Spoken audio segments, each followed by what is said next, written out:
Ça, c'est moi, Navik, et je suis un jeune autochtone algonquin. Les personnes de ma bande algonquine disent que je suis un très bon chasseur, malgré que j'ai seulement 14 ans.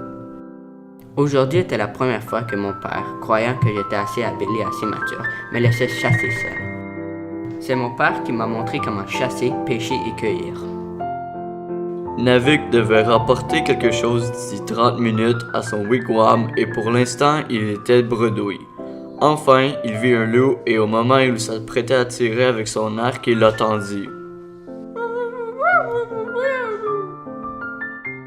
Pour la première fois, Navik avait compris ce qu'avait dit l'animal. Qui es-tu? Où es-tu?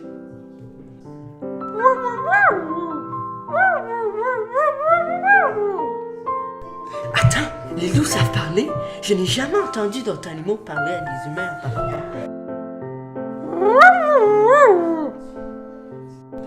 Bon, ravi de te faire connaissance, loup.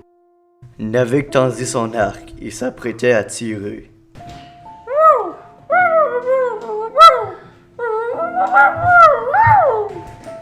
D'accord, je te laisse vivant, à condition que tu sois mon maître et que tu m'obéisses.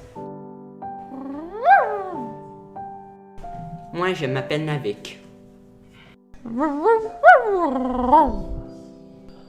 Navik et Navuk s'entendèrent très bien ensemble, si bien qu'ils devinrent meilleurs amis. Cette journée-là, Navik le loup l'aidait même à trouver ses bêtes, grâce à son odorat. Navik ramenait donc chaque fois de grosses bêtes, telles que des ours à sa bande. Tout le monde alors dans la bande disait que Navik était un don pour la chasse et que plus tard il allait devenir chaman, car il avait aussi des pouvoirs de guérison. D'autre part, après des discussions de chaque nation, la nation des Hurons a accepté un collier de wampum des Algonquiens et l'alliance entre les Algonquins et les Hurons fut créée, principalement pour des échanges commerciaux. Cela faisait plus de 2 semaines que Navik avait pris l'habitude d'aller chasser avec Navuk, mais un jour, Navik avait disparu sans aucune trace.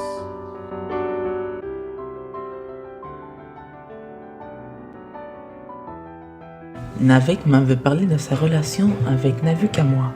Kumbaya, le chef de la bande, il m'avait demandé d'aller le retrouver.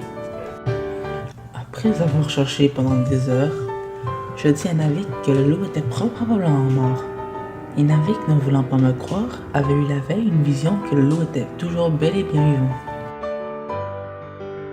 Navik est même allé me voir, moi, une simple chamane, et je lui ai dit que ses visions étaient véridiques, que le loup Navuk était bel et bien vivante, et je savais que quelque chose de mal allait se produire. Navik me donna une peau de castor en guise de gratitude pour mon aide.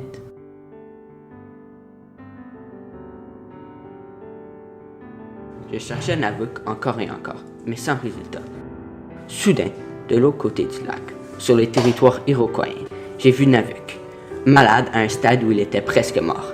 Malgré que je savais qu'il m'était interdit d'y aller, j'ai pris mon canot et traversai le lac pour rejoindre mon meilleur ami.